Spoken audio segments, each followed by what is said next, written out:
বিসমিল্লাহির রহমানির রহিম।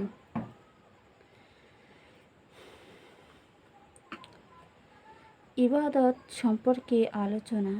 আল্লাহ তাআলা পবিত্র কালামে মাজিদে ইরশাদ করেছেন, ওয়া মা খালাকতুল জিন্না ওয়াল ইনসা ইল্লা লিয়াবুদুন। অর্থাৎ আমি জিন ও মানব জাতিকে কেবল আমারই ইবাদত ছাড়া অন্য কারো উদ্দেশ্য সৃষ্টি করিনি।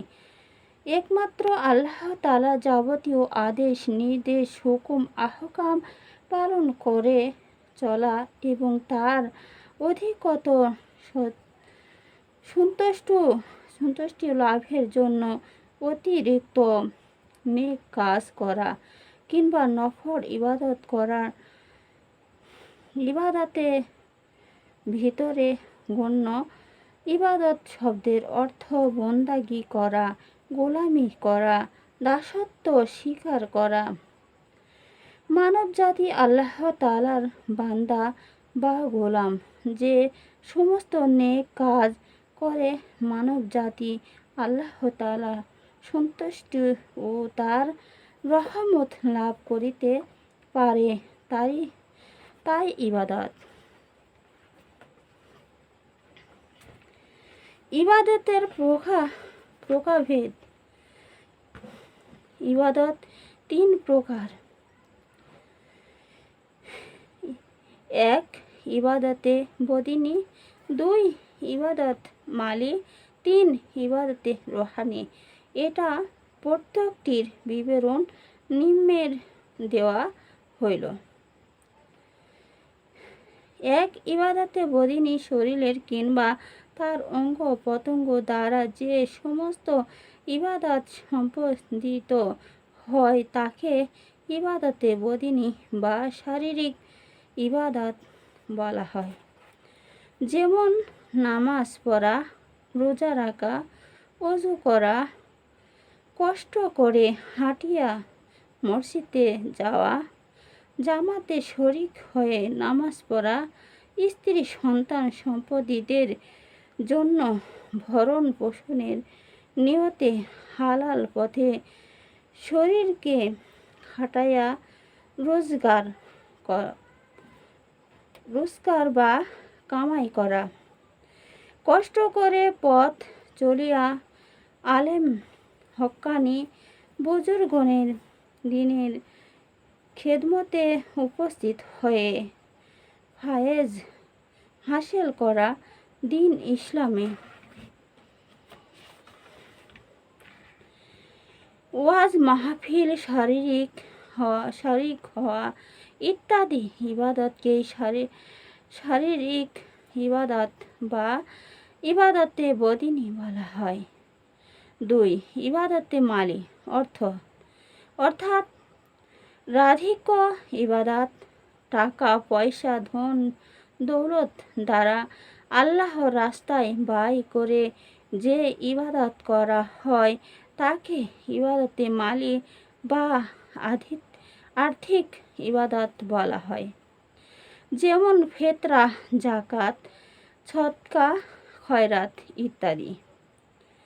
3 নাম্বার, ইবাদতে রুহানি অর্থাৎ আত্মার ইবাদত। আত্মার সাহায্য যে সমস্ত ইবাদত করা হয় তাকে ইবাদতে রুহানি বা আত্মার ইবাদত বলা হয়। যেমন আল্লাহ তাআলার পাক জাত সম্পর্কে মুরাকাবা, মুশাহিদা করা, দিলে দিলে আল্লাহর নামে জিকির করা, অন্তরে সারা জাহানের সৃষ্টির রহস্য সম্পর্কে চিন্তা বা গবেষণা করা ইত্যাদি। ইবাদত সম্পর্কে বিশদ আলোচনা। ইবাদত শব্দটি মুসলমান প্রয়োজন বলে থাকে, কিন্তু এর প্রকৃত অর্থ অনেকেই অবগত নয়। নিঃসন্দেহে বোঝা গেল যে মানব জাতির জন্ম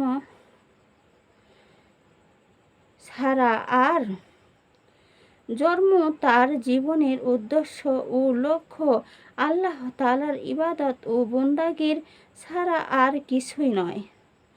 এখন সহজেই বুঝতে পারেন যে ইবাদত শব্দটির প্রকৃত অর্থ জেনে নেওয়া আমাদের পক্ষে কতখানি প্রয়োজন।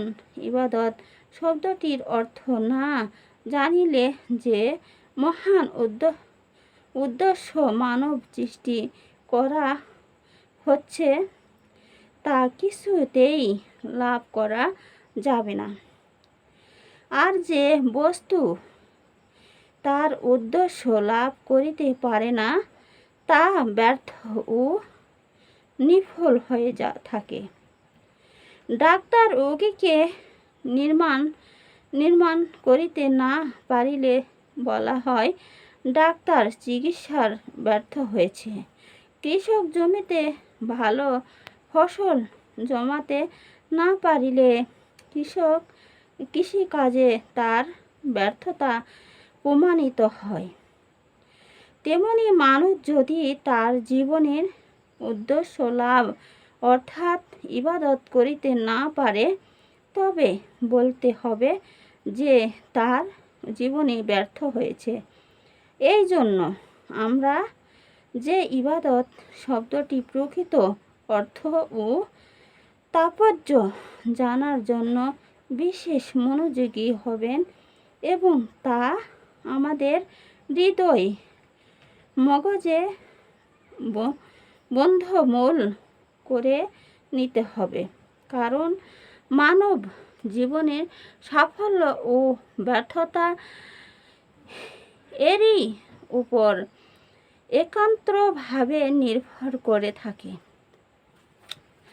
আরবি আবাদ হতে ইবাদাত শব্দ উদ্ধৃত হচ্ছে। আবাদ অর্থ দাস ও গোলাম। অতএব ইবাদত শব্দের অর্থ হবে ইবাদত ও গোলামি করা।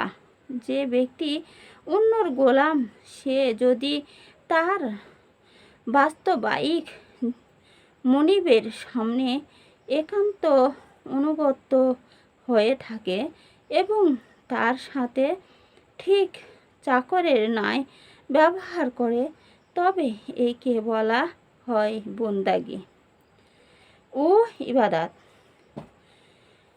পক্ষান্তরে কেউ যদি কারো গোলাম হয় এবং মনিবের কাছ থেকে পুরোপুরি পারিশ্রমিক আদায় করে কিন্তু তবুও সে যদি ঠিক গোলামের ন্যায় কাজ না করে তবে বলিতে হবে যে সে নাফরমানি ও বদহি করেছে।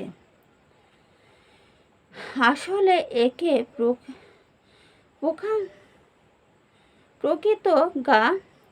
অকৃতজ্ঞতা বলাই মানছি না। কাজেই সর্বপ্রথম আপনাকে জানতে হবে মানবের সামনে গোলামের ন্যায় কাজ করা এবং তার সামনে আনুগত্য প্রকাশ করার উপায় কি হতে পারে। বান্দা বা গোলাম প্রথম তো মানবকে প্রভু বলে মানিতে হবে। মুনিবকে প্রভু বলে মানিতে হবে। মনে করিতে হবে যে যিনি আমার মালিক তিনি আমাকে প্রতিদিন রুজি দান করেন এবং যিনি আমার হেফাজত ও রক্ষণাবেক্ষণ করেন তারই অনুগত হওয়া আমার উচিত। তিনি ছাড়া অন্য কেহই আমার অনুগত পেতে পারে না। সকল সময় মুনিবের অনুগত্য করা, তার আদেশের পালন করা, তার অনুবর্তিতা এক মুহূর্তের জন্য ও পরিত্যাগ না করা। মুনিবের বিরুদ্ধে মনে কোনো খারাপ কথা স্থান না দেওয়া এবং অন্য কারো কথা পালন না করাই মানুষের দ্বিতীয় কর্তব্য। গোলাম সর্ব অবস্থায় গোলাম তার এ কথাই বলার অধিকার নেই যে আমি মুনিবের এই আদেশ পালন করব আর অমুকের আদেশ পালন করব না, কিংবা আমি নির্দিষ্ট সময়ের জন্য মুনিবের গোলাম আর অন্য সময় আমি তার গোলামি থেকে সম্পূর্ণ আজাদ ও মুক্ত। মুনিবের প্রতি সম্মান ও সম্পদ প্রদর্শন করা এবং তার সামনে আদব রক্ষা করে চলা মানুষের তৃতীয় কাজ। আদব ও সম্মান প্রকাশ করার যে পন্থা মুনিব নির্দিষ্ট করে দিবেন তাই পালন করা। সালাম দেওয়ার জন্য মুনিব যে সময় নির্দিষ্ট করে দিয়েছেন সেই সময়ে হাজির হওয়া এবং মুনিবের অনুগত্য ও দাসত্ব স্বীকারে নিজের প্রতিজ্ঞা ও আন্তরিক নিষ্ঠা প্রমাণ করা একান্ত প্রয়োজন। এই তিনটির প্রক্রিয়ার সমন্বয়ে যে কাজটি সম্পন্ন হয় আরবি পরিভাষায় তাকে ইবাদত বলে। প্রথমত মুনিবের দায়িত্ব স্বীকার, দ্বিতীয় মুনিবের অনুগত্য এবং তৃতীয় মুনিবের সম্মান ও সম্পন্ন রক্ষা করা। আল্লাহ তাআলা কোরআনে বলেছেন,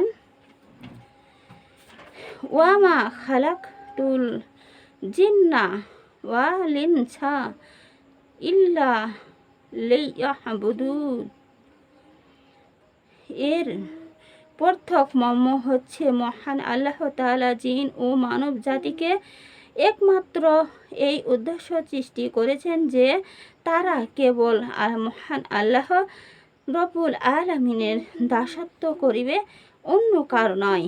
কেবল আল্লাহ হুকুম পালন করিবে, এছাড়া অন্য কারো হুকুম পালন করিবে না, এবং কেবল তারই সামনে সম্মান ও সম্পদ প্রকাশের জন্য মাথা নত করে থাকিবে, অন্য কারো সামনে মাথা নত করিবে না। এই তিনটির জিনিসকেই আল্লাহ তাআলা বুঝিয়েছেন। এই ব্যাপক অর্থবোধক শব্দ ইবাদত দিতে দিয়ে যেসব আয়াতে আল্লাহ রব্বুল আলামিন ইবাদতের নির্দেশ দিয়েছেন তার মূল অর্থ এটাই। আমাদের শেষ নবী হযরত মুহাম্মদ সাল্লাল্লাহু আলাইহি সাল্লাম এর তার পরবর্তী আম্বিয়া কেরাম যাবতীয় শিক্ষার সার কথা হচ্ছে আল্লাহ ছাড়া অন্য কারো ইবাদত করো না, অর্থাৎ দাসত্ব ও অনুগত্য লাভের যোগ্য সারা বিশ্বের একজনই মাত্র বাদশাহী আছেন, তিনি হচ্ছেন মহান আল্লাহ রব্বুল আলামিন। অনুসরণযোগ্য মাত্র একই বিধান বা আইন আছে, তা হলো আল্লাহ দেওয়া জীবন ব্যবস্থা এবং এক একটি মাত্র সত্তা আছে যার পূজা উপাসনা আরাধনা করা যায়, আর সেই সত্তা হচ্ছেন একমাত্র আল্লাহ রব্বুল আলামিন।